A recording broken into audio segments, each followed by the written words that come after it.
fever blisters, cold sores. Where? At the terminus of that nerve, right? At the vermilion border, and sometimes at the gums.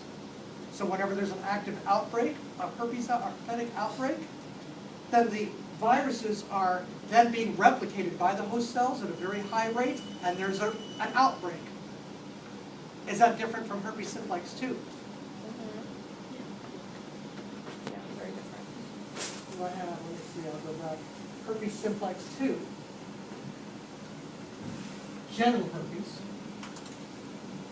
Because you have nerves that go from the lumbar plexus, anterior or posterior lumbar plexus, and go to the genitals. And those nerves terminate at the genitals, correct? So if you have a herpes simplex 2 outbreak, where do the symptoms, signs and symptoms occur? In the genitalia. You guys knew that, right? So now do you get why herpetic infections are chronic and persistent infections? And there's no cure for herpes simplex 1 or 2. You can take medications that can eliminate the number of outbreaks. I've had patients that have told me that when they started taking things like Valtrex, for instance, that they hadn't had outbreaks in 20, 25 years. Are they cured? No. They still harbor the virus in that tissue that isn't going to have turnover.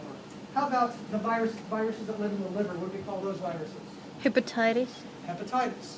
Is there a hepatitis A, a B, C, D, E? Yes. Yes. I'll teach you all of those. But I'll give you the differences between each of them. But remember you were talking about the liver tissue, it doesn't have a high turnover. You get viruses that are harbored in the liver, they're going to be there for the rest of your life. Now granted, there's a new drug out that's very, very expensive. It's $89,000.